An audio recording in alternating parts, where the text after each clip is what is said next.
Livre du prophète Daniel, texte de la Bible catholique Crampon, enregistrement par mission-web.com. Chapitre 1. La 3e année du règne de Joachim, roi de Juda, Nabuchodonosor, roi de Babylone, vint contre Jérusalem et l'assiégea. Le Seigneur livra entre ses mains Joachim, roi de Juda, et une partie des vases de la maison de Dieu. Et il les emporta au pays de Sénaar, dans la maison de son Dieu, et il déposa les vases dans le trésor de son Dieu.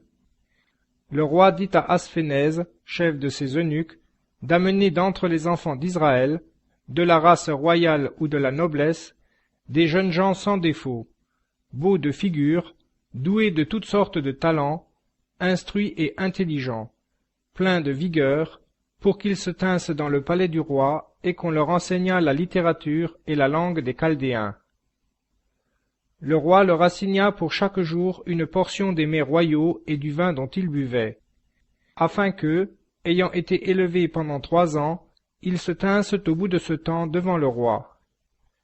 Il y avait parmi eux, d'entre les enfants de Juda, Daniel, Ananias, Misaël et Azarias. Le chef des eunuques leur donna des noms. Il appela Daniel Balthasar, Ananias Sidrac, Misaël Misac et Azarias Abdenago. Daniel résolut en son cœur de ne pas se souiller par les mets du roi et par le vin dont il buvait, et il demanda au chef des eunuques de ne pas l'obliger à se souiller. Et Dieu fit trouver à Daniel grâce et faveur auprès du chef des eunuques.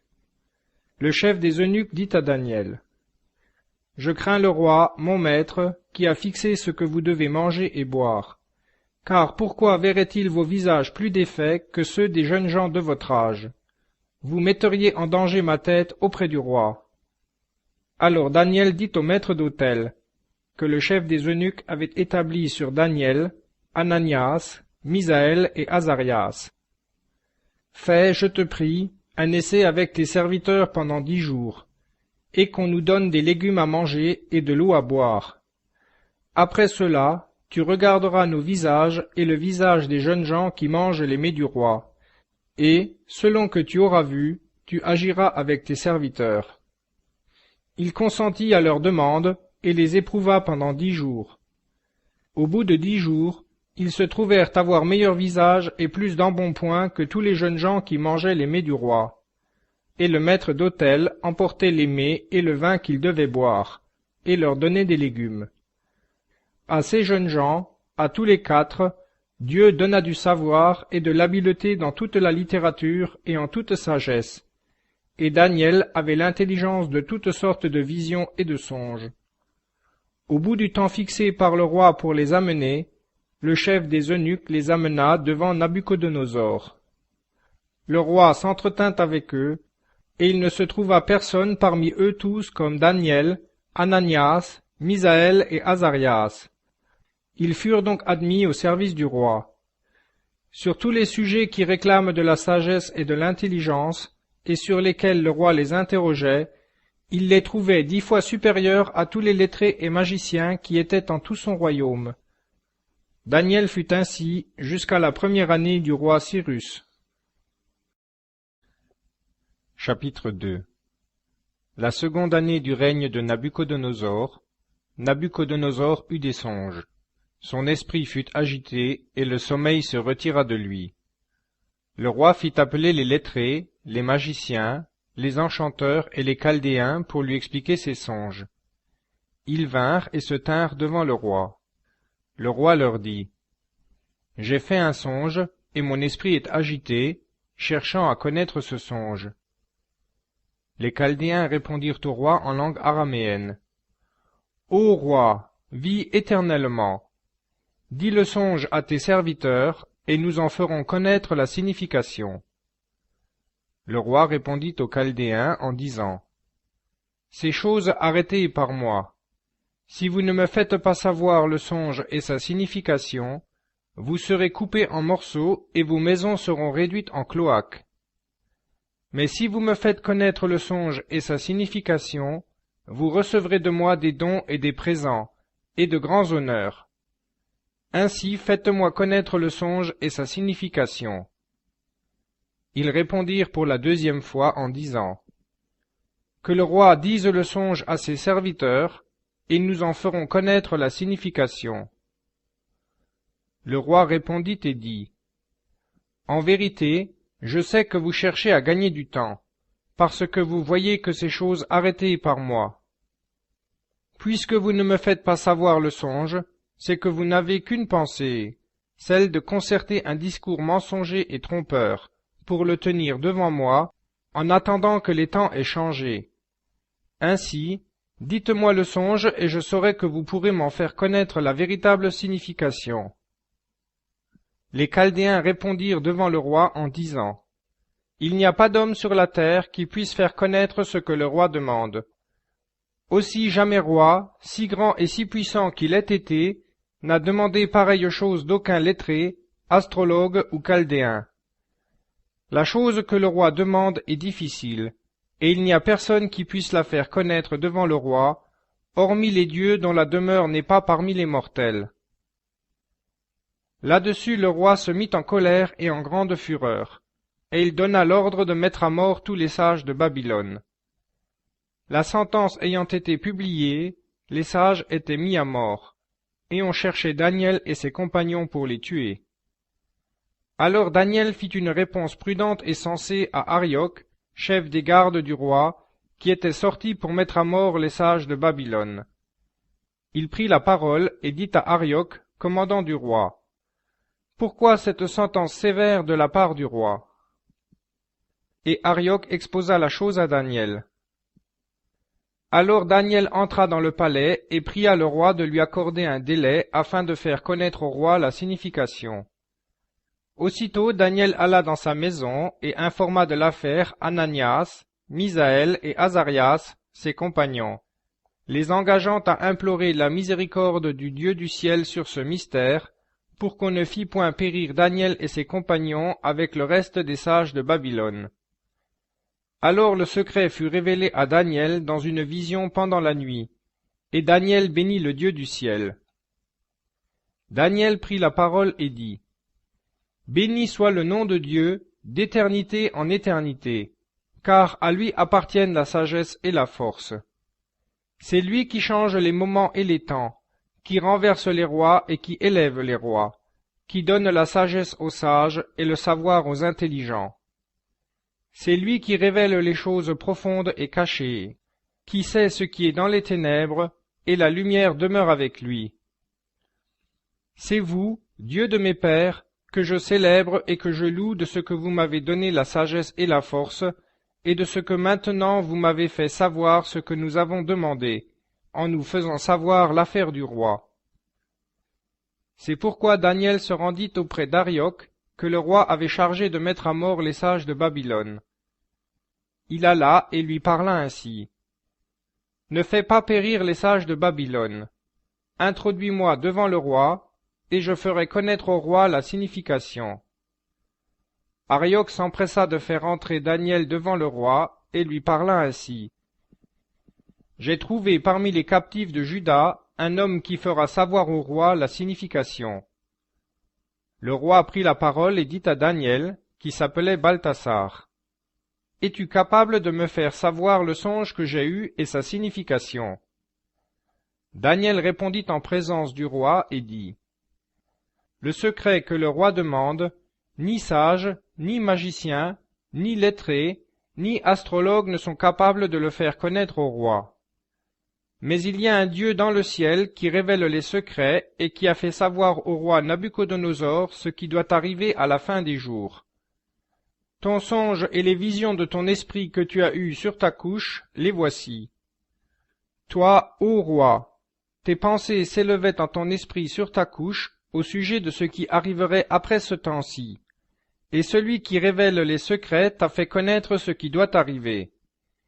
Et moi, ce n'est pas par une sagesse qui serait en moi, supérieure à celle de tous les vivants, que ce secret m'a été révélé, mais c'est afin qu'on en fasse savoir la signification au roi, et que tu connaisses les pensées de ton cœur.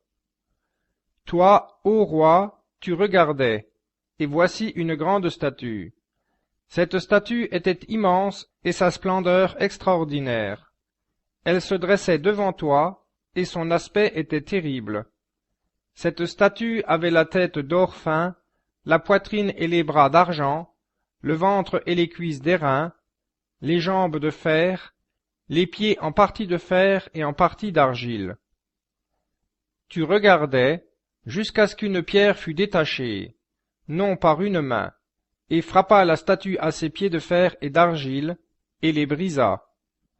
Alors furent brisés en même temps le fer, l'argile, l'airain, l'argent et l'or, et ils devinrent comme la balle qui s'élève de l'air en été, et le vent les emporta sans qu'on n'en trouve plus aucune trace. Et la pierre qui avait frappé la statue devint une grande montagne et remplit toute la terre. Voilà le songe. Sa signification, nous allons la dire devant le roi. Toi, ô roi, roi des rois, à qui le Dieu du ciel a donné l'empire, la puissance, la force et la gloire, entre les mains de qui il a livré, en quelque lieu qu'ils habitent, les enfants des hommes, les bêtes des champs, les oiseaux des cieux, et qu'il a fait dominer sur eux tous. C'est toi qui es la tête d'or. Après toi, il s'élèvera un autre royaume, moindre que toi, puis un troisième royaume d'airain, qui dominera sur toute la terre. Un quatrième royaume sera fort comme le fer. De même que le fer écrase et brise tout, et comme le fer qui met en pièces, il écrasera et mettra en pièces tout cela. Si tu as vu les pieds et les orteils en partie d'argile de potier et en partie de fer, c'est que ce sera un royaume divisé. Il y aura en lui de la solidité du fer, selon que tu as vu du fer mêlé à l'argile. Mais comme les orteils des pieds étaient en partie de fer et en partie d'argile, ce royaume sera en partie fort, et il sera en partie fragile. Si tu as vu le fer mêlé à l'argile, c'est qu'ils seront mêlés de semences d'hommes, mais ils ne tiendront pas l'un à l'autre, de même que le fer ne peut s'allier avec l'argile. Dans le temps de ces rois, le Dieu du ciel suscitera un royaume qui ne sera jamais détruit, et dont la domination ne sera point abandonnée à un autre peuple. Il brisera et anéantira tous ces royaumes-là, et lui-même subsistera à jamais, selon que tu as vu qu'une pierre a été détachée de la montagne, non par une main, et qu'elle a brisé le fer, l'airain, l'argile, l'argent et l'or. Le grand Dieu a fait connaître au roi ce qui arrivera dans la suite. Le songe est véritable et sa signification certaine.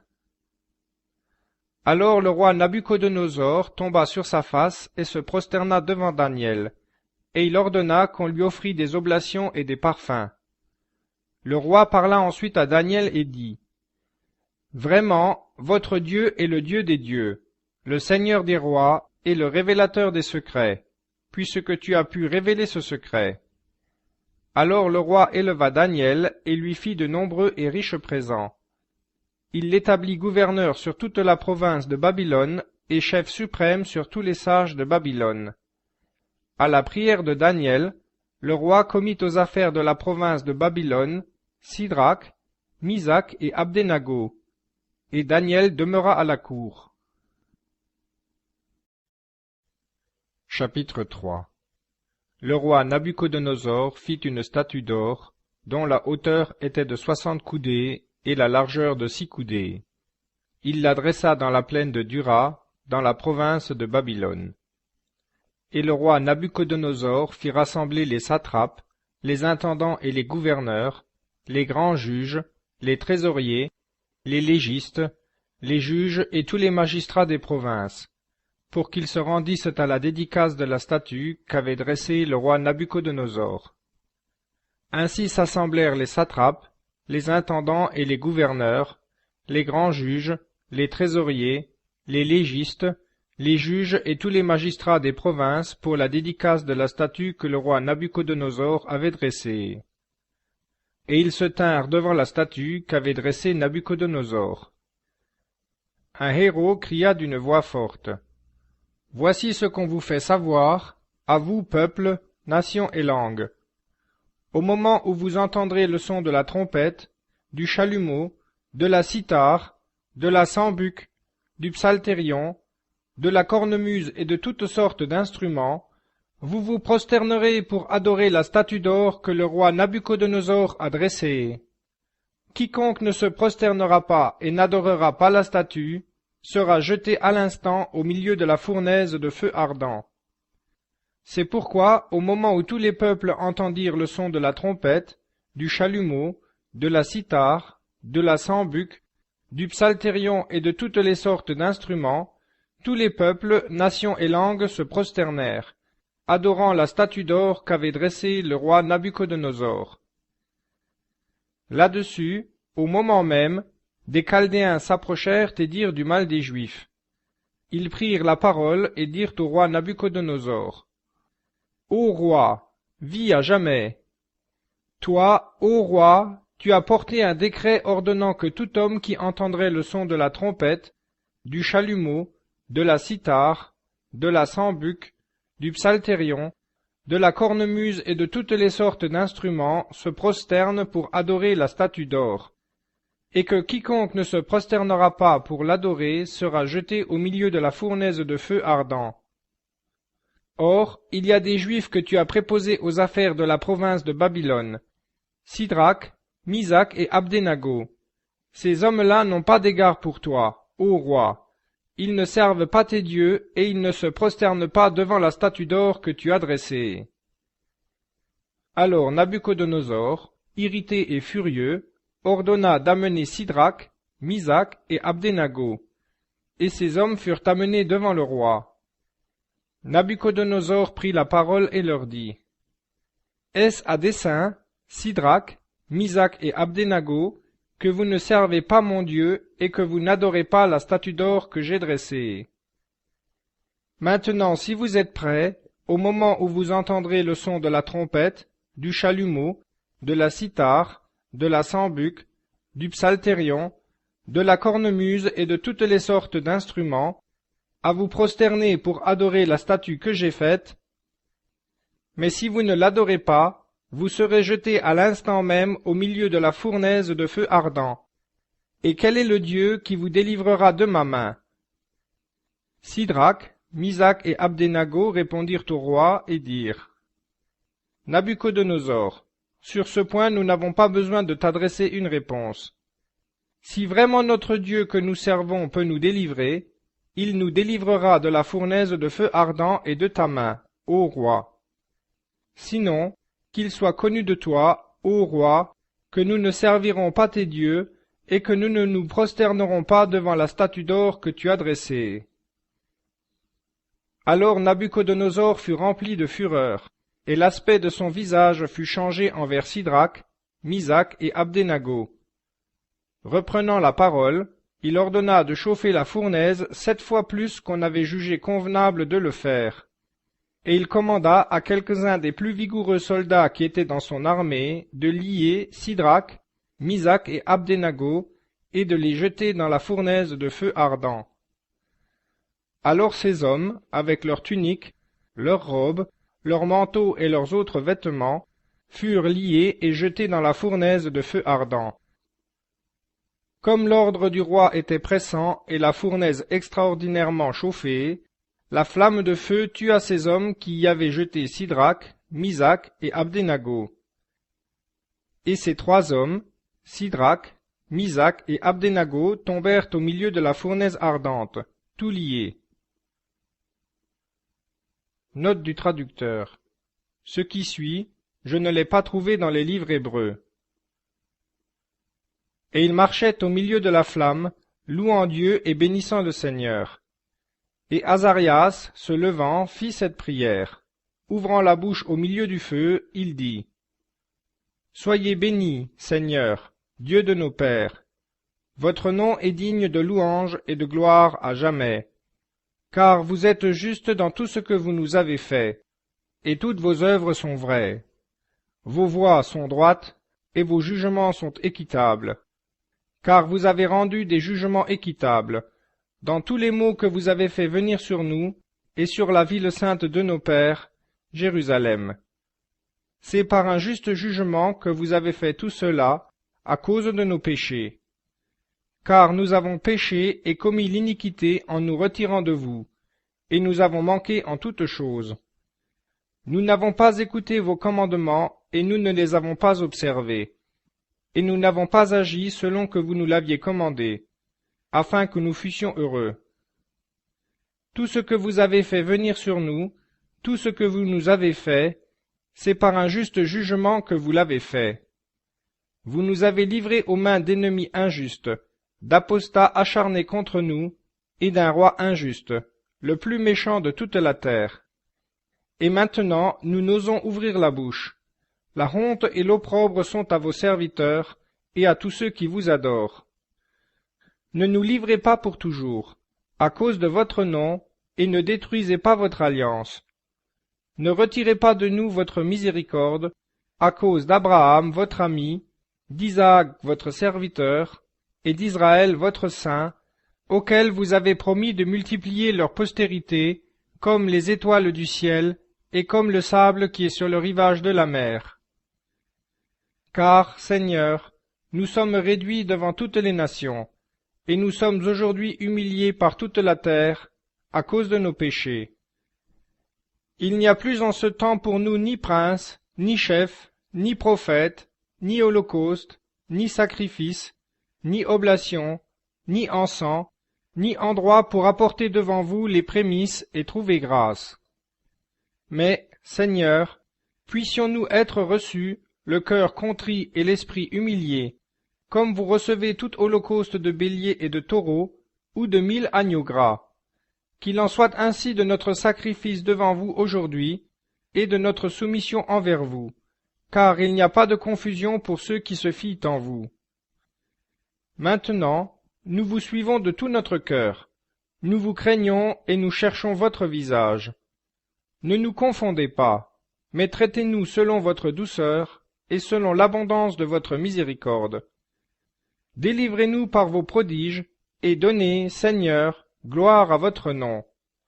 Qu'ils soient confondus tous ceux qui maltraitent vos serviteurs, couverts de honte par la perte de toute leur puissance, et que leur force soit brisée. Qu'ils sachent que vous êtes le Seigneur, le seul Dieu, et le glorieux souverain de toute la terre.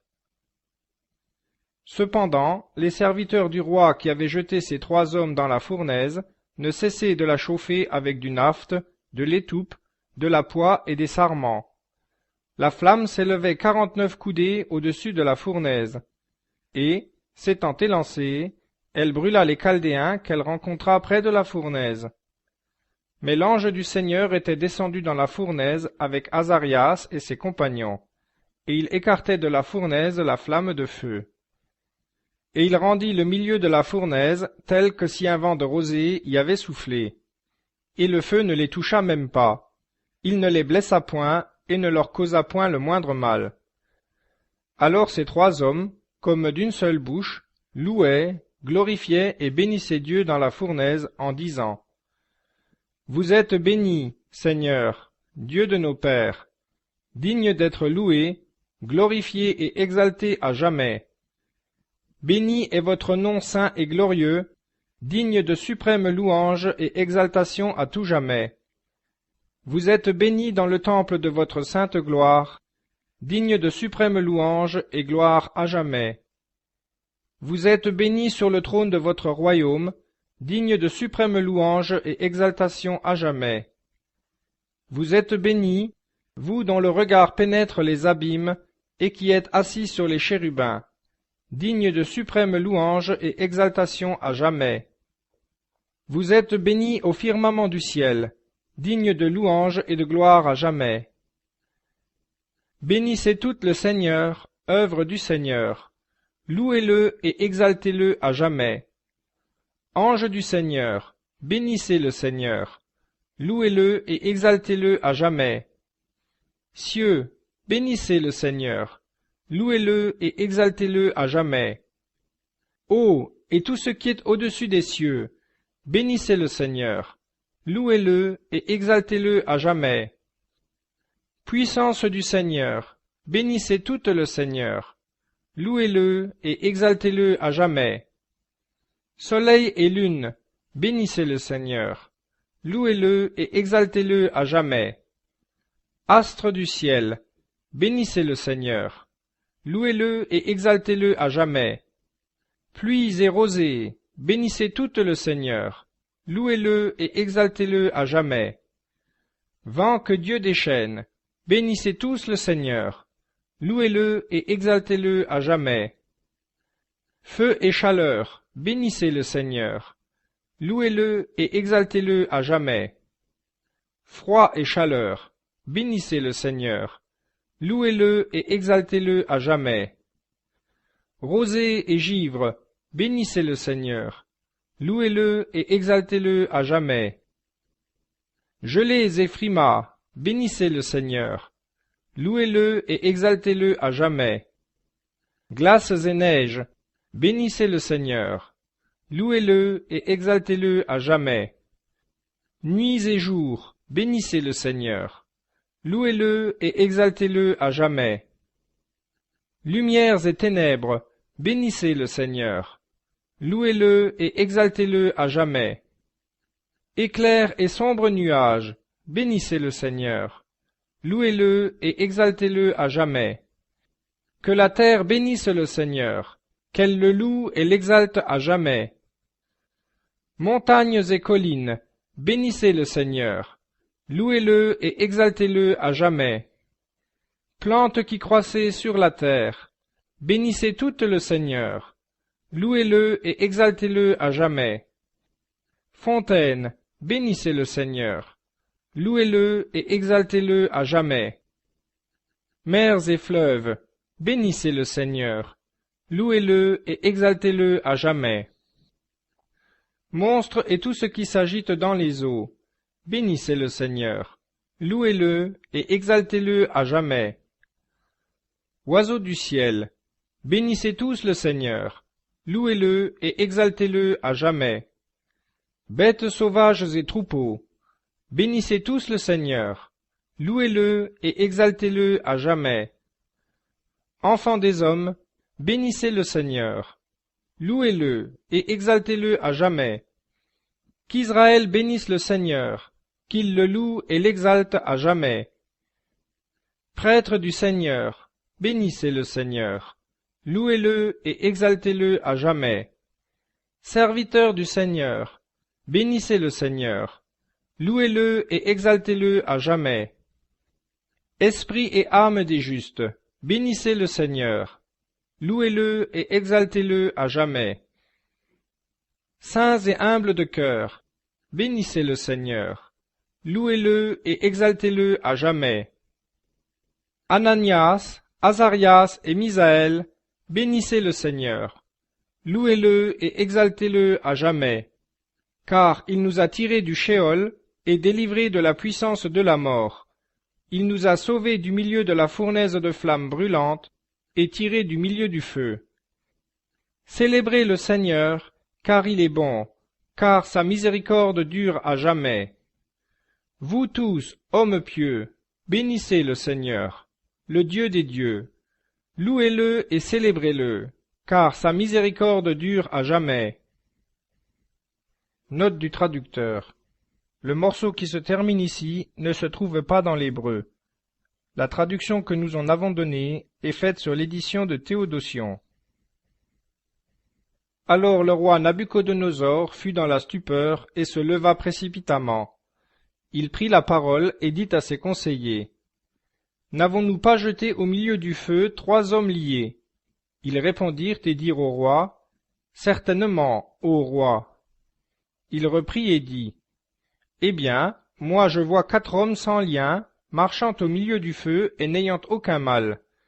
L'aspect du 4e ressemble à celui d'un fils des dieux. » Puis Nabuchodonosor s'approcha de la porte de la fournaise de feu ardent, il prit la parole et dit, « Sidrac, Misac et Abdenago, serviteurs du Dieu Très-Haut, sortez et venez. » Alors Sidrac, Misac et Abdenago sortirent du milieu du feu.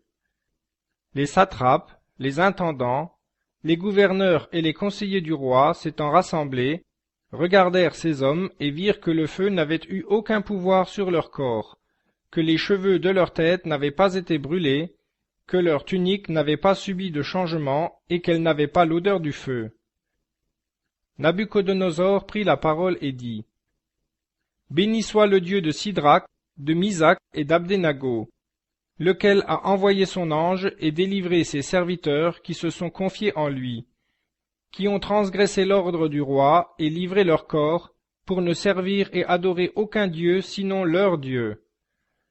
Ordre est donné de ma part que tout homme, à quelque peuple, nation ou langue qu'il appartienne, qui parlera mal du Dieu de Sidrac, de Misac et d'Abdenago, sera coupé en morceaux et sa maison sera réduite en cloaque, parce qu'il n'y a pas d'autre Dieu qui puisse sauver de la sorte.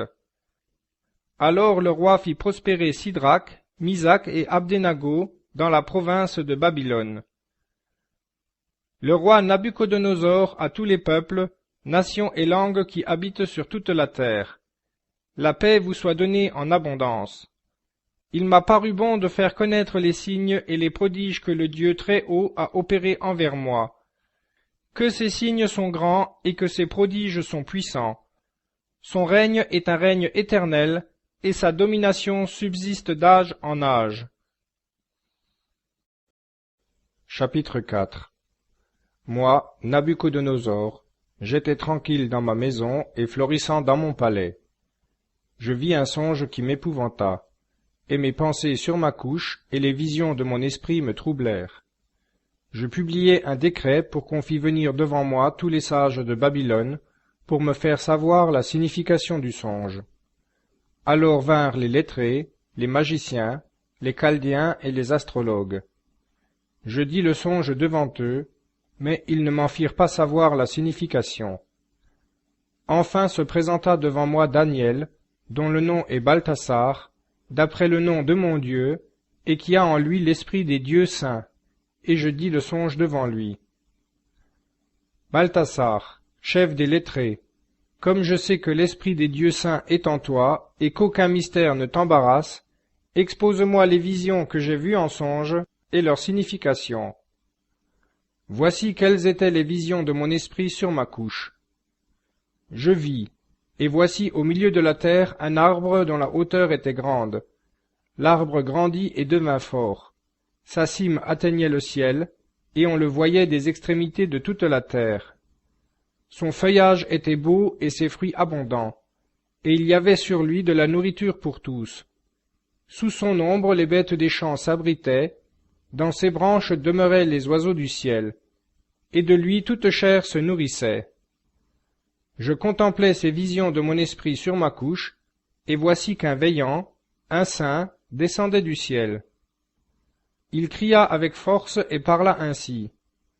Abattez l'arbre et coupez ses branches, secouez son feuillage et dispersez ses fruits. Que les animaux s'enfuient de dessous lui, et que les oiseaux quittent ses branches.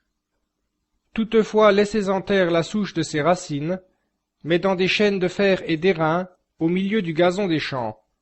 Qu'il soit trempé de la rosée du ciel, et qu'il partage avec les animaux l'herbe de la terre. Que son cœur ne soit plus un cœur d'homme, et qu'un cœur de bête lui soit donné, et que 7 temps passent sur lui. Cette sentence repose sur un décret des veillants, et cette affaire est un ordre des saints, afin que les vivants sachent que le Très-Haut domine sur la royauté humaine, qu'il la donne à qui il veut, et qu'il y élève le plus humble des hommes. Tel est le songe que j'ai vu, moi, le roi Nabuchodonosor.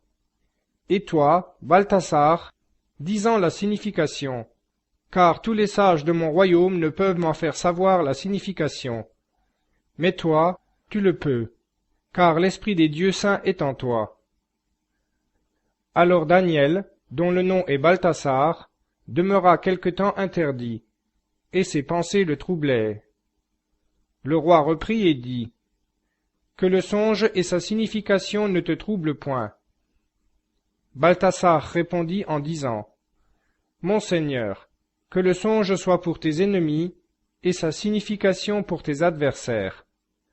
L'arbre que tu as vu, qui grandit et devint fort, dont la cime atteignait au ciel et qu'on voyait de toute la terre, dont le feuillage était beau et les fruits abondants, où il y avait de la nourriture pour tous, sous lequel s'abritaient les animaux des champs et dans les branches duquel demeuraient les oiseaux du ciel, cet arbre, c'est toi, ô roi, qui es devenu grand et fort, dont la grandeur s'est accrue et a atteint au ciel, et dont la domination s'étend jusqu'aux extrémités de la terre. Si le roi a vu un veillant, un saint, descendant du ciel et disant « Abattez l'arbre et détruisez-le, toutefois laissez en terre la souche de ses racines, mais dans des chaînes de fer et d'airain, au milieu du gazon des champs. Qu'il soit trempé de la rosée du ciel, et qu'il fasse sa part avec les animaux des champs, jusqu'à ce que 7 ans aient passé sur lui. En voici la signification, ô roi. C'est un décret du Très-Haut qui s'accomplira sur mon seigneur le roi. On te chassera du milieu des hommes, et ta demeure sera parmi les animaux des champs. On te donnera, comme aux bœufs, de l'herbe à manger, et on te laissera tremper par la rosée du ciel. Et 7 ans passeront sur toi, jusqu'à ce que tu saches que le Très-Haut domine sur la royauté des hommes, et qu'il la donne à qui il lui plaît.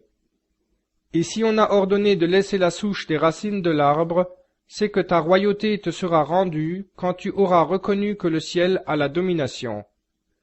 C'est pourquoi, ô roi, que mon conseil soit agréé devant toi. Rachète tes péchés par la justice, et tes iniquités par la miséricorde envers les malheureux, si ta prospérité doit se prolonger encore. Toutes ces choses arrivèrent au roi Nabuchodonosor. Au bout de 12 mois, comme il se promenait sur les terrasses du palais royal de Babylone, le roi prit la parole et dit « N'est-ce pas là Babylone la grande, que j'ai bâtie comme résidence royale par la puissance de ma force et pour la gloire de ma majesté ?» La parole était encore dans la bouche du roi, qu'une voix descendit du ciel. « On te fait savoir, roi Nabuchodonosor, que ta royauté a passé loin de toi. On te chassera du milieu des hommes, et ta demeure sera avec les animaux des champs. On te donnera, comme aux bœufs, de l'herbe à manger, et 7 ans passeront sur toi, jusqu'à ce que tu saches que le Très-Haut domine sur la royauté des hommes, et qu'il la donne à qui il lui plaît. » Au même moment, la parole s'accomplit sur Nabuchodonosor. Il fut chassé du milieu des hommes, il mangea de l'herbe comme les bœufs, et son corps fut trempé de la rosée du ciel, jusqu'à ce que ses cheveux crussent comme les plumes des aigles, et ses ongles comme ceux des oiseaux. Mais, à la fin des jours, moi, Nabuchodonosor, je levai les yeux vers le ciel, et ma raison me revint. Je bénis le Très-Haut, et je louai et glorifiai celui qui vit éternellement, dont la domination est une domination éternelle, et dont le règne subsiste de génération en génération. Tous les habitants de la terre ne comptent pour rien devant lui. Il agit comme il lui plaît avec l'armée des cieux et avec les habitants de la terre, et il n'y a personne pour lui frapper sur la main et lui dire « Que faites-vous » Dans le même temps ma raison me revint, et, pour la gloire de ma royauté, ma majesté et ma splendeur me revinrent. Mes conseillers et mes grands me rappelèrent, je fus rétabli dans ma royauté, et ma puissance s'accrut encore. Maintenant, moi, Nabuchodonosor, je loue, j'exalte et je glorifie le roi du ciel, dont toutes les œuvres sont vraies et les voies justes, et qui peut humilier ceux qui marchent avec orgueil. Chapitre 5. Le roi Balthazar fit un grand festin à 1000 de ses princes, et en présence de ces 1000 il but du vin. Excité par le vin, Balthazar fit apporter les vases d'or et d'argent que Nabuchodonosor, son père, avait enlevés du temple qui est à Jérusalem, afin que le roi et ses princes, ses femmes et ses concubines s'en servissent pour boire. Alors on apporta les vases d'or qui avaient été enlevés du temple de la maison de Dieu qui est à Jérusalem, et le roi et ses princes, ses femmes et ses concubines s'en servirent pour boire. Ils burent du vin, et ils louèrent les dieux d'or et d'argent, d'airain, de fer, de bois et de pierre. À ce moment apparurent des doigts de main humaines qui écrivaient, en face du candélabre, sur la chaux de la muraille du palais royal. Et le roi vit le bout de la main qui écrivait. Alors le roi changea de couleur, et ses pensées le troublèrent. Les jointures de ses reins se relâchèrent, et ses genoux se heurtèrent l'un contre l'autre. Le roi cria avec force qu'on fit venir les magiciens, les Chaldéens et les astrologues. Et le roi prit la parole et dit aux sages de Babylone: Quiconque lira cette écriture et m'en fera connaître la signification sera revêtu de pourpre et portera au cou une chaîne d'or, et il commandera en troisième dans le royaume. Alors tous les sages du roi entrèrent, mais ils ne purent lire ce qui était écrit, ni en faire savoir la signification au roi. Alors le roi Balthazar fut très effrayé. Il changea de couleur, et ses princes furent consternés. La reine, apprenant les paroles du roi et de ses princes, entra dans la salle du festin. La reine prit la parole et dit: Ô roi, vis éternellement. Que tes pensées ne te troublent pas, et que tes couleurs ne changent point. Il y a un homme de ton royaume en qui réside l'esprit des dieux saints. Dans les jours de ton père, on trouva en lui une lumière, une intelligence et une sagesse pareilles à la sagesse des dieux. Aussi le roi Nabuchodonosor, ton père, le roi, ton père, l'établit chef des lettrés, des magiciens, des Chaldéens, des astrologues, parce qu'un esprit supérieur, de la science et de l'intelligence pour interpréter les songes, pour faire connaître les énigmes et résoudre les questions difficiles furent trouvés en lui, en Daniel, à qui le roi avait donné le nom de Balthasar. Qu'on appelle donc Daniel, et il te fera connaître la signification. Alors Daniel fut introduit devant le roi. Le roi prit la parole et dit à Daniel: Es-tu ce Daniel, l'un des captifs de Juda, que le roi, mon père, a amené de Judée?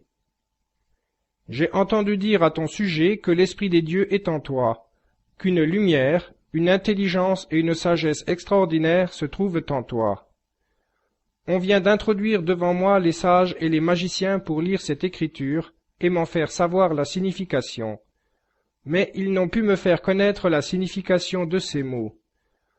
Et moi, j'ai entendu dire de toi que tu peux donner les significations et résoudre les questions difficiles. Si donc tu peux lire ce qui est écrit et m'en faire savoir la signification, tu seras revêtu de pourpre, tu porteras au cou une chaîne d'or, et tu commanderas en troisième dans le royaume. Alors Daniel prit la parole et dit devant le roi: Que tes dons soient à toi, et donne à un autre tes présents. Toutefois je lirai au roi ce qui est écrit, et je lui en ferai savoir la signification. Ô roi, le Dieu Très-Haut avait donné à Nabuchodonosor, ton père, la royauté et la grandeur, la gloire et la majesté.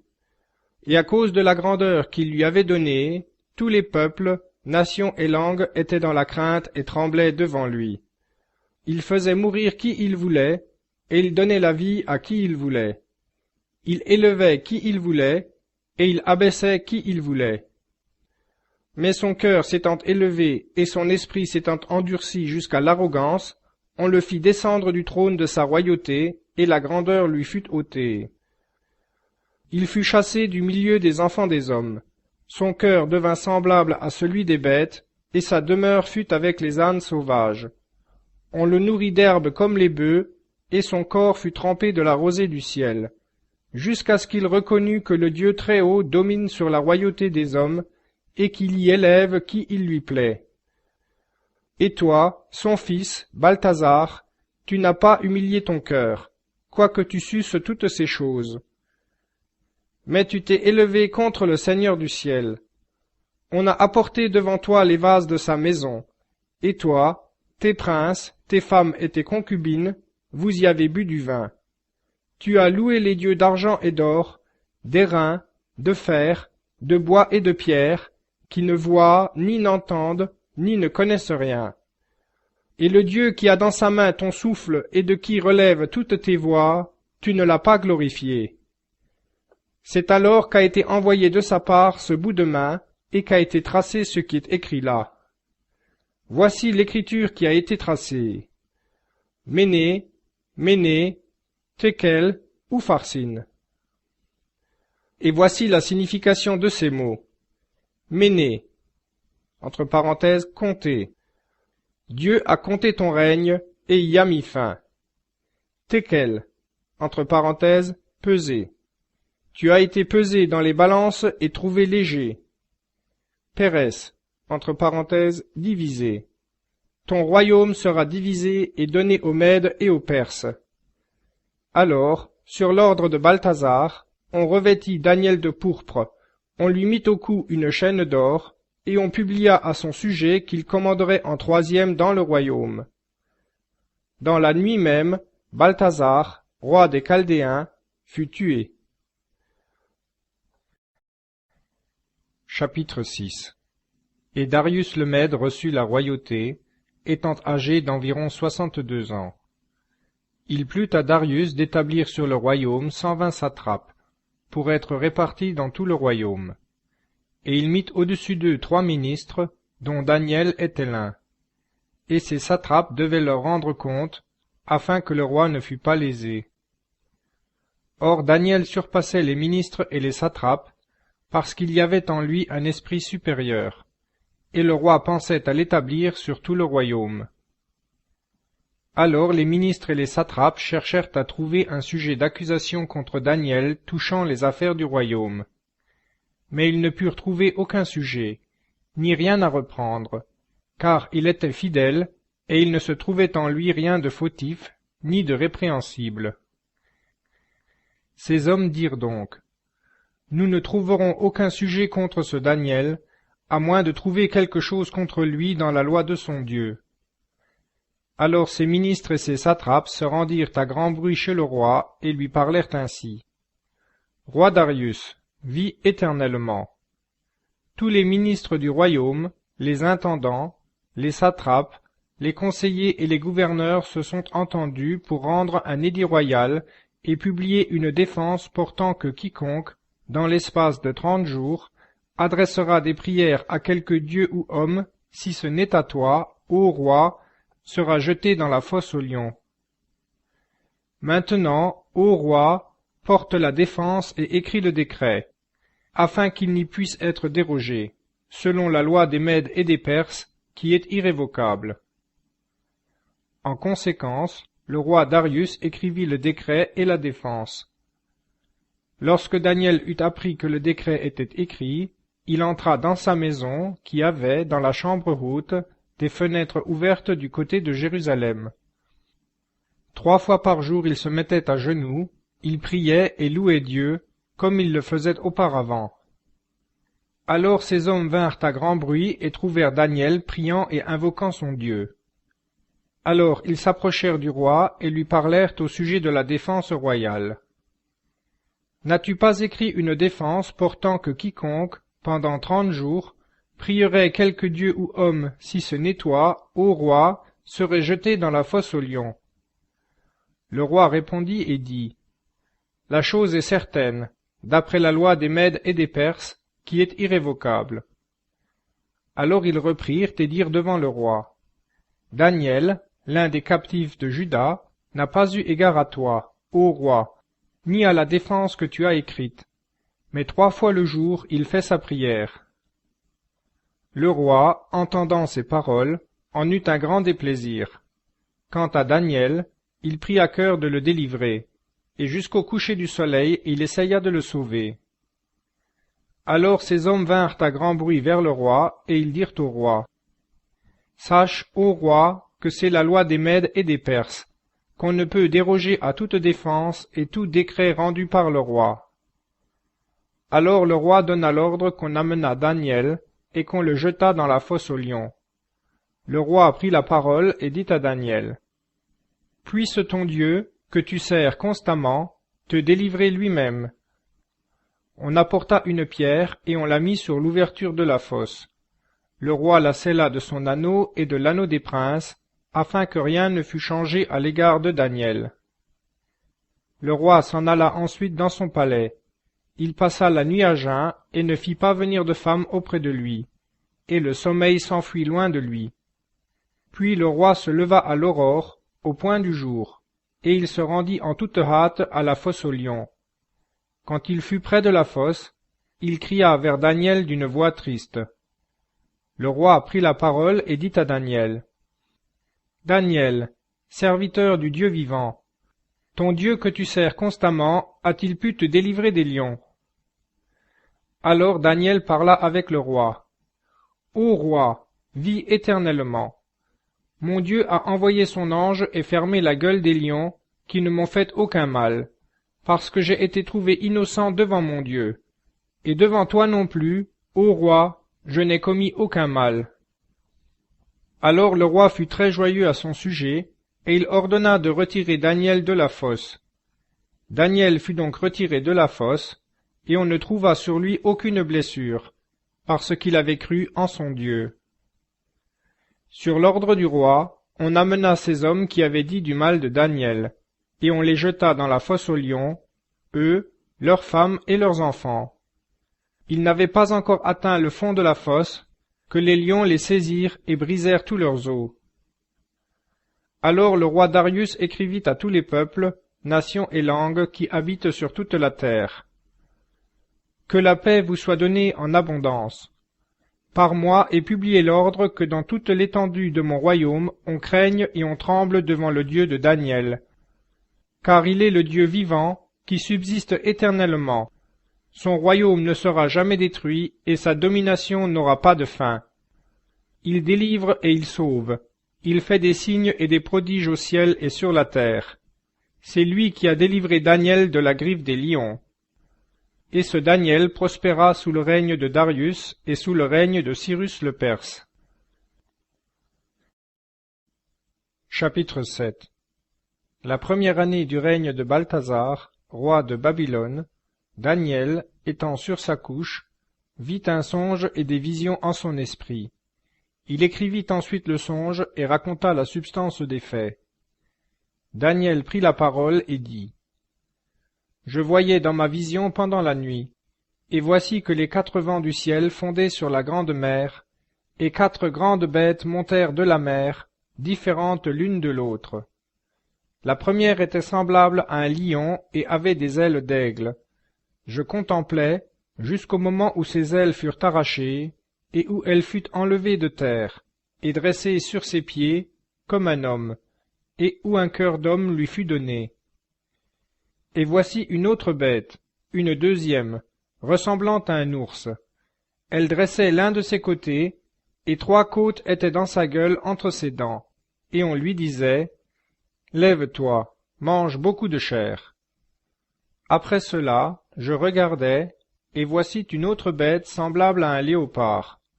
Elle avait sur son dos 4 ailes d'oiseau, et la bête avait 4 têtes, et la domination lui fut donnée. Après cela, je regardai dans les visions de la nuit, et voici une 4e bête, terrible, effrayante et extraordinairement forte. Elle avait de grandes dents de fer, elle dévorait et brisait, et le reste elle le foulait aux pieds. Elle était différente de toutes les bêtes qui l'avaient précédée, et elle avait 10 cornes. Je considérai les cornes, et voici qu'une autre corne, petite, s'éleva au milieu d'elle, et 3 des premières cornes furent arrachées par elle. Et voici que cette corne avait des yeux comme des yeux d'homme, et une bouche qui disait de grandes choses. Je regardai, jusqu'au moment où des trônes furent placés, et où un vieillard s'assit. Son vêtement était blanc comme de la neige, et les cheveux de sa tête étaient comme de la laine pure. Son trône était des flammes de feu, les roues un feu ardent. Un fleuve de feu coulait, sortant de devant lui. 1000 milliers le servaient, et une myriade de myriades se tenaient debout devant lui. Le juge s'assit, et des livres furent ouverts. Je regardais alors, à cause du bruit des grandes paroles que la corne proférait. Je regardais, jusqu'au moment où la bête fut tuée, et son corps détruit et livré à la flamme de feu.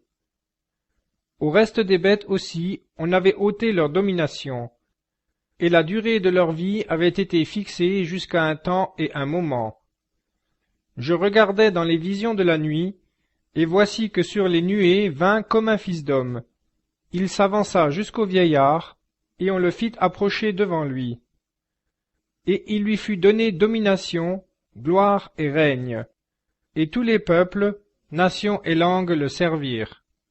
Sa domination est une domination éternelle qui ne passera point, et son règne ne sera jamais détruit. Pour moi, Daniel, mon esprit fut troublé au-dedans de moi, et les visions de ma tête m'effrayèrent. Je m'approchai vers l'un de ceux qui se tenaient là, et je lui demandai quelque chose de certain sur tout cela, et il me parla pour m'en donner l'explication. Ces grandes bêtes, qui sont 4, ce sont 4 rois qui s'élèveront de la terre. Mais les saints du Très-Haut recevront le royaume, et ils posséderont le royaume pour l'éternité, pour une éternité d'éternité. Alors je voulus avoir une certitude sur la 4e bête qui était différente de toutes les autres, extrêmement terrible, dont les dents étaient de fer et les griffes d'airain, qui mangeait, brisait et foulait aux pieds ceux qui restaient. Et sur les 10 cornes qui étaient sur sa tête, et sur l'autre corne qui s'était élevée, et devant laquelle 3 étaient tombés. Cette corne qui avait des yeux et une bouche proférant de grandes choses, et qui paraissait plus grande que ses compagnes. Je regardais, et cette corne faisait la guerre aux saints et l'emportait sur eux, jusqu'à ce que le vieillard vînt, que le jugement fût donné aux saints du Très-Haut, et que le temps arriva où les saints possédèrent le royaume. Il me parla ainsi.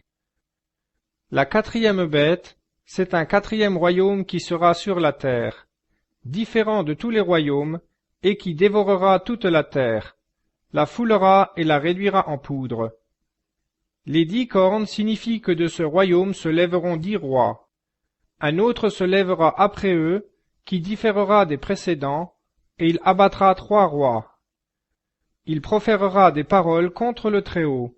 Il opprimera les saints du Très-Haut, et formera le dessein de changer les temps et la loi.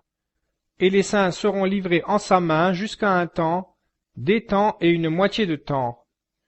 Et le jugement se tiendra, et on lui ôtera sa domination pour le détruire et l'anéantir pour toujours. Et le règne, la domination et la grandeur des royaumes qui sont sous tous les cieux seront donnés au peuple des saints du Très-Haut. Son règne est un règne éternel, et toutes les puissances le serviront et lui obéiront. Voilà la fin du discours. Moi, Daniel, mes pensées m'effrayèrent beaucoup, je changeais de couleur, mais je conservais la chose dans mon cœur. Chapitre 8. La 3e année du règne du roi Balthazar, une vision m'apparut, à moi Daniel, après celle qui m'était apparue auparavant. Et je vis dans la vision. Et il arriva, comme je regardais, que je me trouvais à Suse, la forteresse qui est dans la province d'Élam, et je vis dans la vision, et j'étais près du fleuve Oulaï. Je levai les yeux et je vis. Et voici qu'un bélier se tenait devant le fleuve. Il avait 2 cornes. Les 2 cornes étaient hautes, mais l'une était plus haute que l'autre, et la plus haute s'élevait la dernière. Je vis le bélier heurtant de ses cornes vers l'Occident, vers le septentrion et vers le midi. Aucune bête ne tenait devant lui, et personne ne délivrait de sa main. Il faisait ce qu'il voulait et grandissait. Et moi, je considérais avec attention, et voici qu'un jeune bouc venait de l'Occident sur la face de toute la terre, sans toucher la terre, et le bouc avait entre les yeux une corne très apparente. Il arriva jusqu'au bélier aux 2 cornes, que j'avais vu se tenant devant le fleuve, et il courut contre lui dans l'ardeur de sa force. Je le vis s'approcher du bélier. S'irritant contre lui, il frappa le bélier et lui brisa les 2 cornes, sans que le bélier eût la force de se tenir devant lui. Il le jeta par terre et le foula aux pieds, et personne ne délivrait le bélier de sa main. Le jeune bouc grandit extrêmement, et, quand il fut devenu fort, la grande corne se brisa, et je vis 4 cornes s'élever à sa place vers les 4 vents du ciel. De l'une d'elles sortit une corne, petite, qui grandit beaucoup vers le midi, vers l'Orient et vers le glorieux pays. Elle grandit jusqu'à l'armée des cieux. Elle fit tomber à terre une partie de cette armée et des étoiles, et les foula aux pieds. Elle grandit jusqu'au chef de l'armée et lui enleva le culte perpétuel, et le lieu de son sanctuaire fut renversé. Et une armée a été livrée par infidélité avec le culte perpétuel, et la corne a jeté la vérité par terre. Elle l'a fait, et elle a réussi. Et j'entendis un saint qui parlait, et un autre saint dit à celui qui parlait, « Jusqu'à quand durera ce qu'annonce la vision touchant le culte perpétuel, le péché de désolation, ainsi que l'abandon du sanctuaire et de l'armée pour être foulé ?» Il me dit, « Jusqu'à 2300 soirs et matins, puis le sanctuaire sera purifié. » Tandis que moi, Daniel, je voyais la vision et que j'en cherchais l'intelligence, voici que se tenait devant moi comme une figure d'homme. Et j'entendis une voix d'homme du milieu de l'Oulaï. Elle cria et dit, « Gabriel, fais-lui comprendre la vision. » Il vint alors près du lieu où je me tenais, et à son approche je fus effrayé, et je tombai sur ma face. Il me dit, « Comprends, fils de l'homme, que la vision est pour le temps de la fin. » Comme il me parlait, je tombai par terre sur ma face, frappé d'assoupissement. Mais il me toucha et me fit tenir debout, au lieu où je me tenais. Et il dit, « Voici que je vais t'apprendre ce qui arrivera au dernier temps de la colère, car c'est pour le temps de la fin. Le bélier à 2 cornes que tu as vu, ce sont les rois de Médie et de Perse. Le bouc velu, c'est le roi de Javan.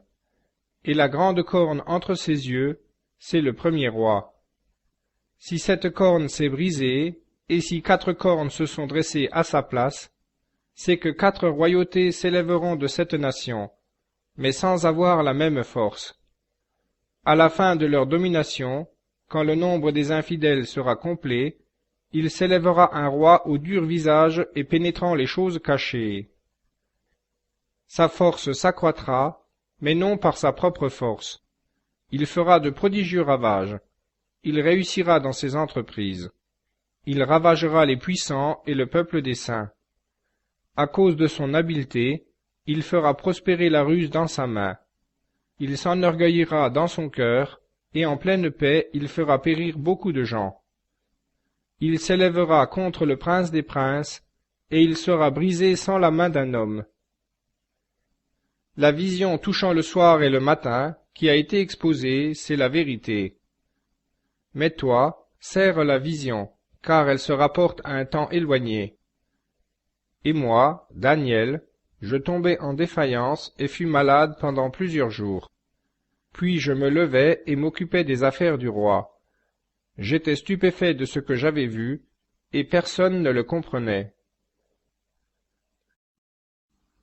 Chapitre 9. La première année de Darius, fils d'Assuréus, de la race des Mèdes, qui fut établi sur le royaume des Chaldéens.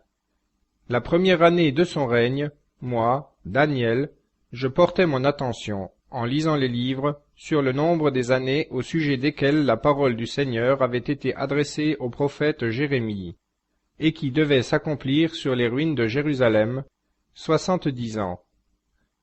Et je tournai ma face vers le Seigneur Dieu, me disposant à la prière et à la supplication par le jeûne, et avec le sac et la cendre. Je priai le Seigneur, mon Dieu, et je fis confession. Et je dis, « Ah, Seigneur, Dieu grand et redoutable, qui gardez l'alliance et la miséricorde à ceux qui vous aiment et qui gardent vos commandements. Nous avons péché, nous avons commis l'iniquité, nous avons été méchants et rebelles, nous nous sommes détournés de vos commandements et de vos lois.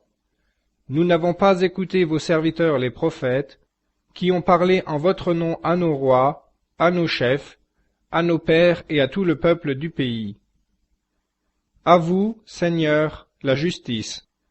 À nous la confusion de visage, comme c'est le cas aujourd'hui.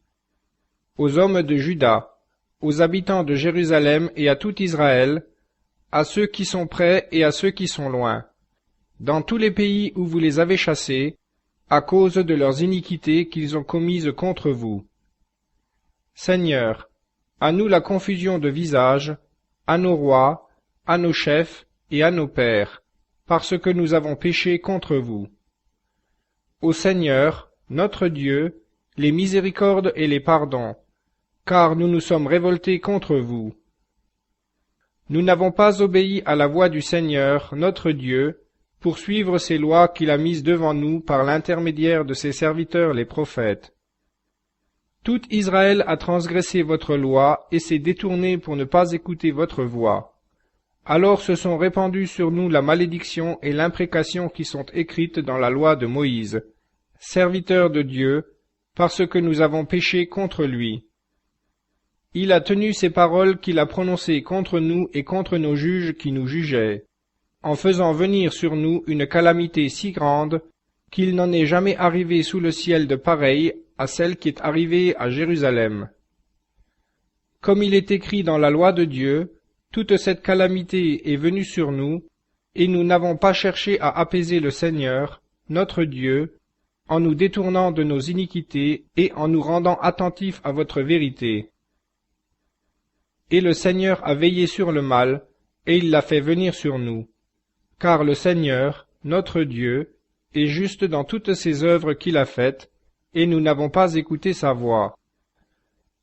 Maintenant, Seigneur, notre Dieu, qui avez tiré votre peuple du pays d'Égypte par votre main puissante, et qui vous êtes fait un nom, comme il est aujourd'hui, nous avons péché, nous avons été méchants. Seigneur, puisse, selon toutes vos justices, votre colère et votre indignation se détourner de votre ville de Jérusalem, votre montagne sainte. Car c'est à cause de nos péchés et des iniquités de nos pères que Jérusalem et votre peuple sont en opprobre à tous ceux qui nous entourent. Maintenant, écoutez, ô notre Dieu, la prière de votre serviteur et ses supplications, et faites briller votre visage sur votre sanctuaire dévasté, pour l'amour du Seigneur. Mon Dieu, prêtez l'oreille et écoutez. Ouvrez vos yeux et voyez nos désolations et la ville sur laquelle votre nom a été prononcé. Car ce n'est pas à cause de nos justices que nous déposons devant vous nos supplications, mais à cause de vos grandes miséricordes. Seigneur, entendez. Seigneur, pardonnez. Seigneur, soyez attentifs et agissez. Ne tardez pas, à cause de vous-même, ô mon Dieu. Car votre nom a été prononcé sur votre ville et sur votre peuple.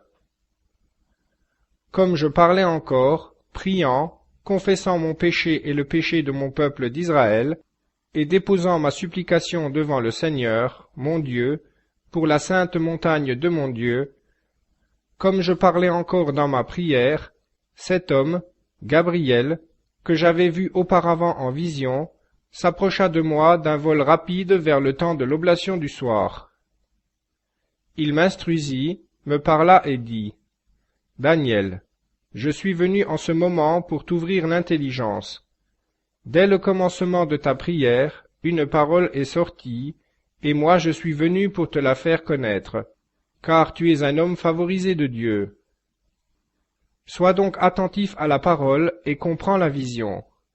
70 semaines ont été déterminées sur ton peuple et sur ta ville sainte pour enfermer la prévarication, pour sceller les péchés et pour expier l'iniquité, et pour amener la justice éternelle, pour sceller visions et prophètes et pour oindre le Saint des Saints.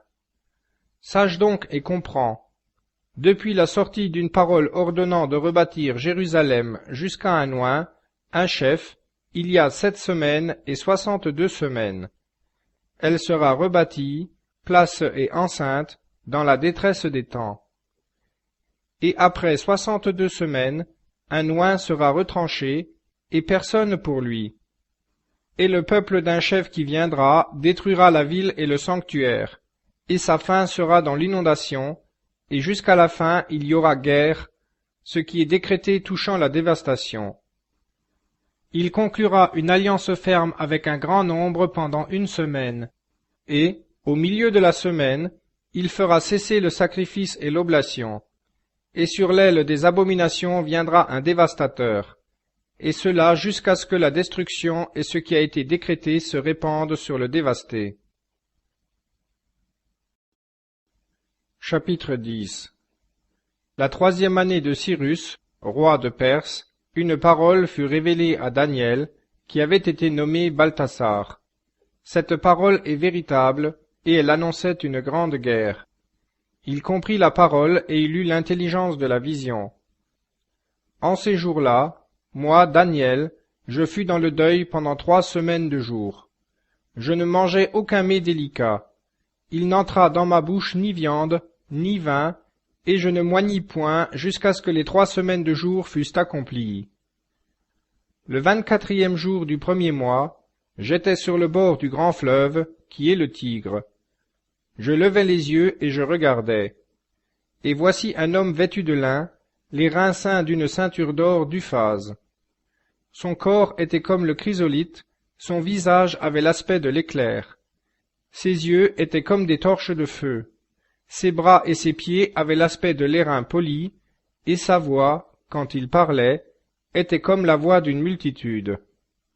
Moi, Daniel, je vis seul l'apparition, et les hommes qui étaient avec moi ne virent pas l'apparition. Mais une grande frayeur tomba sur eux, et ils s'enfuirent pour se cacher. Et moi, je restai seul, et je vis cette grande apparition, et il ne resta plus en moi de force. Mon visage changea de couleur et se décomposa, sans conserver aucune force. J'entendis le son de ses paroles, et, en entendant le son de ses paroles, je tombai assoupi, la face contre terre. Et voici qu'une main me toucha et me fit dresser sur mes genoux et sur les paumes de mes mains. Puis il me dit, « Daniel, homme favorisé de Dieu, comprends les paroles que je vais te dire et tiens-toi debout, car je suis maintenant envoyé vers toi. » Quand il m'eut parlé en ces termes, je me tins debout en tremblant. Il me dit, « Ne crains point, Daniel, car dès le 1er jour où tu as appliqué ton cœur à comprendre et à t'humilier devant ton Dieu, tes paroles ont été entendues, et moi, je suis venu à cause de tes paroles. Mais le chef du royaume de Perse s'est tenu devant moi 21 jours, et voici que Michel, un des premiers chefs, est venu à mon secours, et je suis resté là auprès des rois de Perse. Et je suis venu pour te faire comprendre ce qui doit arriver à ton peuple à la fin des jours, car c'est encore une vision pour des jours lointains. » Pendant qu'il parlait avec moi en ces termes, je tournai la face vers la terre et je restai muet. Et voici, comme une ressemblance de Fils de l'homme toucha mes lèvres, et j'ouvris la bouche et je parlais. Je dis à celui qui se tenait devant moi, « Mon Seigneur, à cette apparition, les angoisses m'ont saisi et je n'ai conservé aucune force. Comment le serviteur de mon Seigneur que voici pourrait-il parler à mon Seigneur que voilà?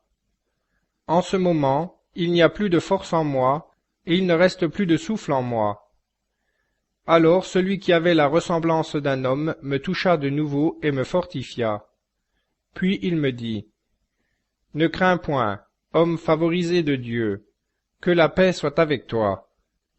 Courage, courage. » Pendant qu'il parlait avec moi, je repris des forces et je dis, « Que mon Seigneur parle, car tu m'as fortifié. » Il me dit, « Sais-tu pourquoi je suis venu vers toi? Maintenant, je vais retourner combattre le chef de la Perse, et, au moment où je m'en irai, voici le chef de Javan qui viendra. Mais je te déclarerai ce qui est écrit dans le livre de vérité. Et il n'y en a pas un qui se tienne avec moi contre cela, sinon Michel, votre chef. » Chapitre 11. Et moi, dans la première année de Darius le Mède, je me tenais auprès de lui pour le soutenir et le fortifier. Maintenant je vais te déclarer la vérité. Voici que 3 rois se lèveront encore pour la Perse. Le 4e possédera de plus grandes richesses que tous les autres, et, quand il sera puissant par ses richesses, il soulèvera tout contre le royaume de Javan.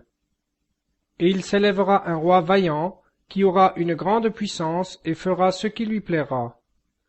Dès qu'il se sera élevé, son royaume se brisera et sera divisé aux 4 vents du ciel, sans appartenir à ses descendants et sans avoir la même puissance qu'il avait eue. car son royaume sera déchiré, et il passera à d'autres queues. Le roi du Midi deviendra fort, ainsi qu'un de ses généraux, lequel deviendra plus fort que lui et sera puissant. Sa puissance sera une grande puissance.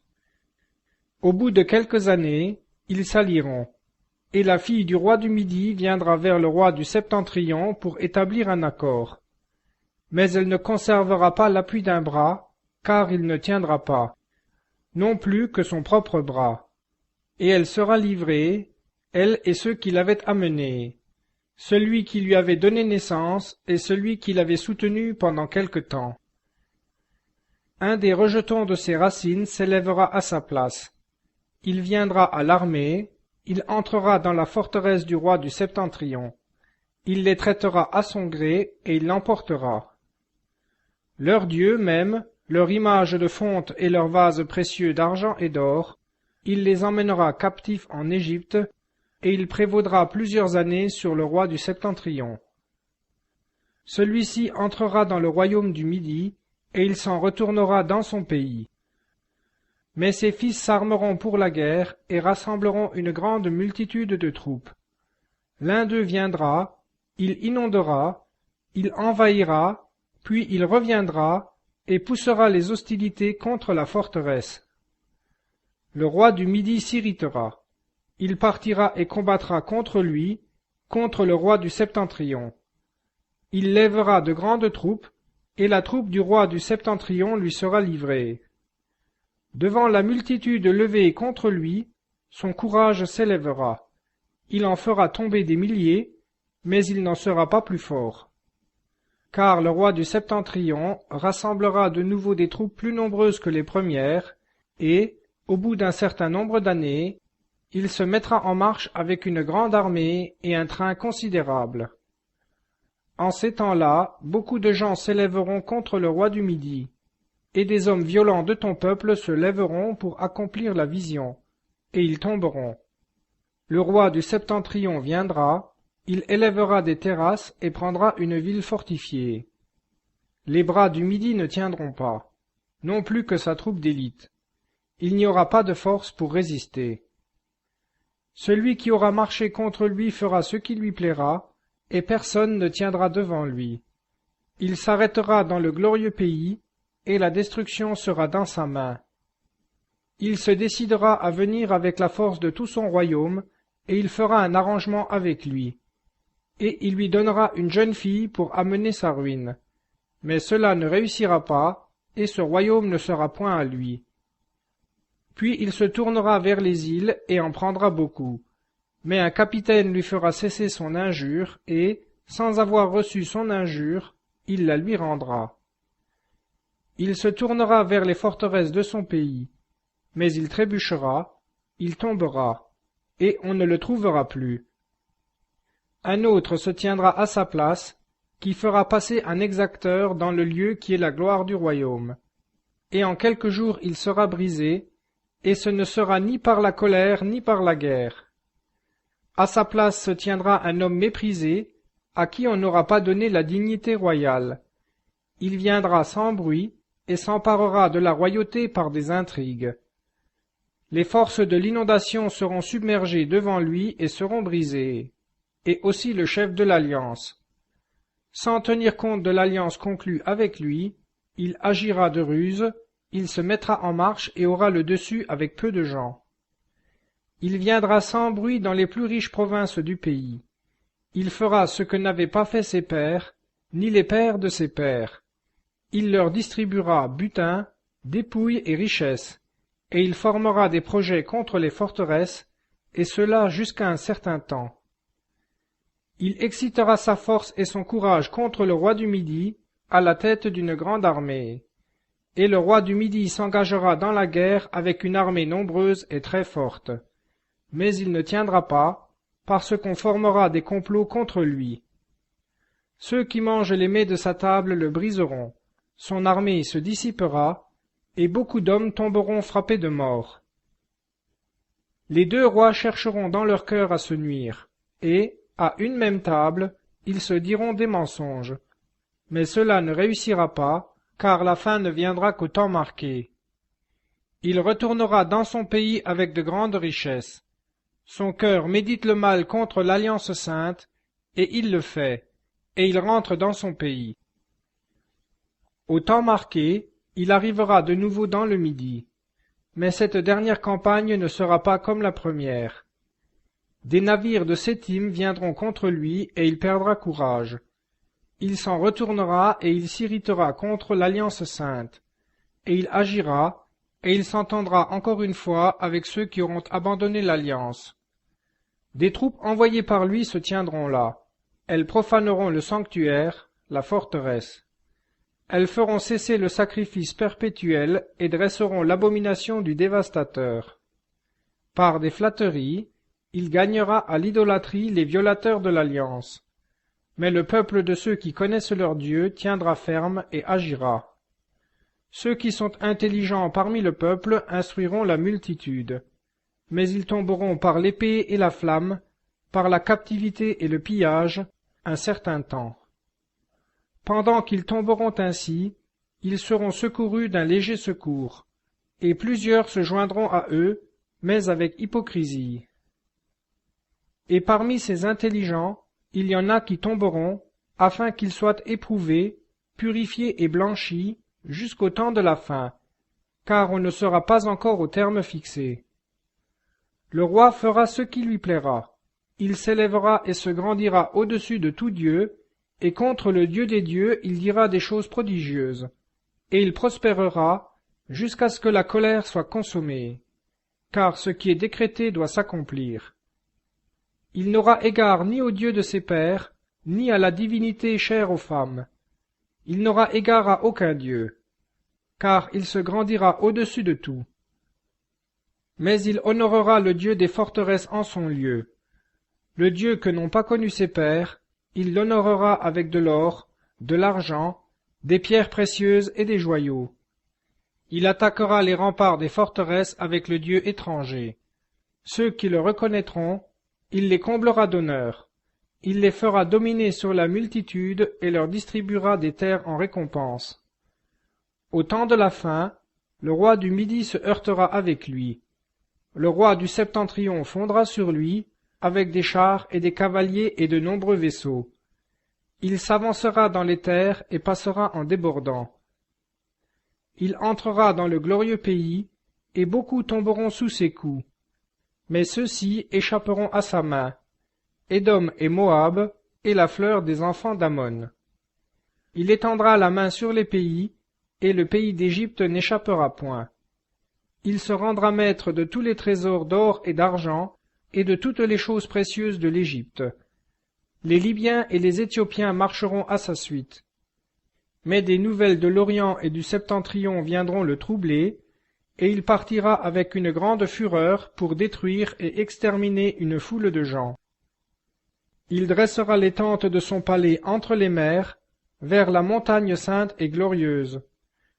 Puis il arrivera à sa fin, et personne ne le secourra. Chapitre 12.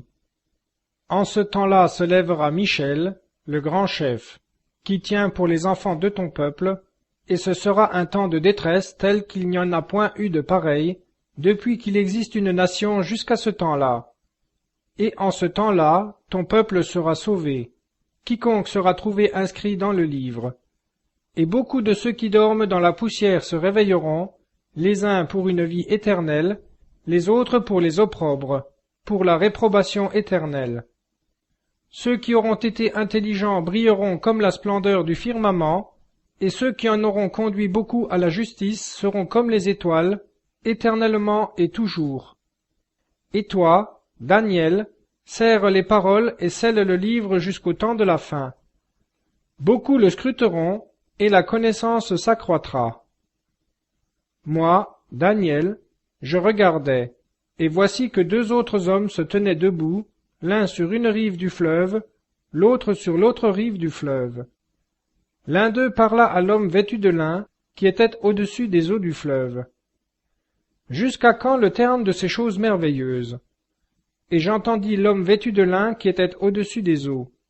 Il leva vers le ciel sa main droite et sa main gauche, et il jura par celui qui vit éternellement, que ce serait dans un temps, des temps et une moitié de temps, et que, quand on aurait achevé de briser la force du peuple saint, alors s'accompliront toutes ces choses. Et moi, j'entendis, mais sans comprendre, et je dis, Mon Seigneur, quelle sera la fin de ces choses? Il dit, Va, Daniel, car les paroles sont serrées et scellées jusqu'au temps de la fin. Il y en aura beaucoup qui seront purifiés, blanchis et éprouvés, et les méchants feront le mal, et aucun méchant ne comprendra. Mais les intelligents comprendront. Depuis le temps où sera interrompu le sacrifice perpétuel, et où sera dressée l'abomination du dévastateur, il y aura 1290 jours. Heureux celui qui attendra et arrivera jusqu'à 1335 jours. Toi, va à ta faim et repose-toi. Tu seras debout pour ton héritage à la fin des jours.